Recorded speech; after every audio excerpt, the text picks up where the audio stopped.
It's fantastic, it's terrifying, it's exhilarating, it's frustrating, it's making a film. Jason was my first choice for this role. And when Jason decided to do the role, I was ecstatic. Danny's a really difficult character. And what really pleased me was when Jason read the script, he initially went straight to Danny, which is a difficult choice, you know? As I said earlier, Danny is a character who does bad things for good reasons. I've been an admirer of Clive Owen's work for many, many years, all the way from Croupier. I really love what Clive does.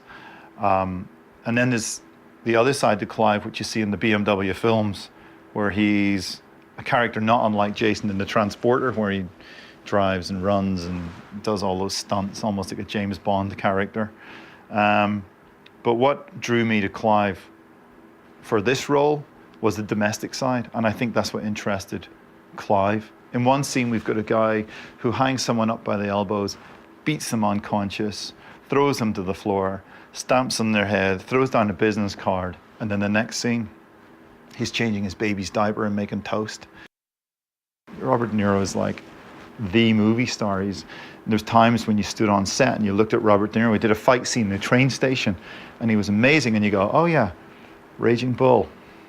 There was a scene with a pistol where he lifted the pistol, and my favorite scene in any action movie in the history of the planet is in The Godfather, where he shoots the guy through the towel, and the towel goes on fire, and he puts out the towel.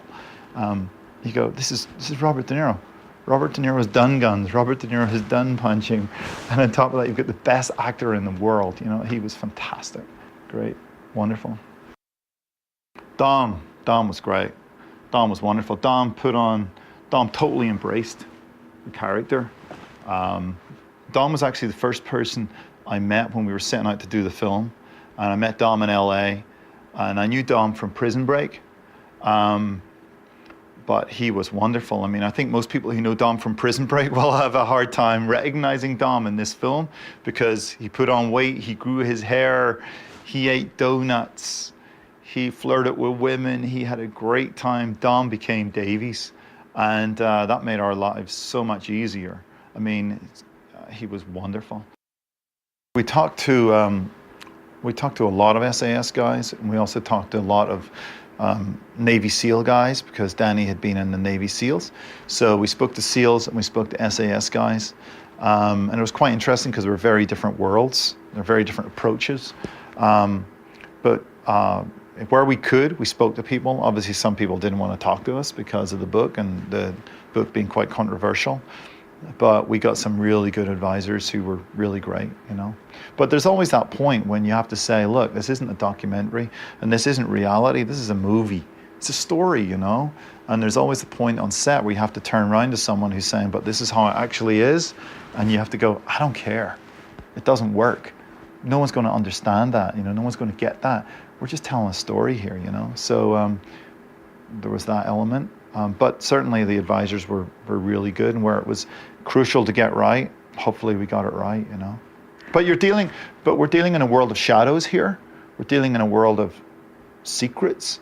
And it's a very shadowy world, and it's hard to get information on some of this stuff. So to a certain degree, you just go for it, you know, and you hope you've done the right. Hey, what is the truth? No one knows what the truth is.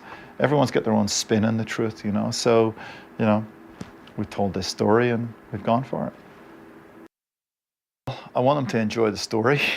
They go, Christ, that's a great story. And because that's what I thought when I read the book, you know. But I think the thing for me is, it's not a black and white world.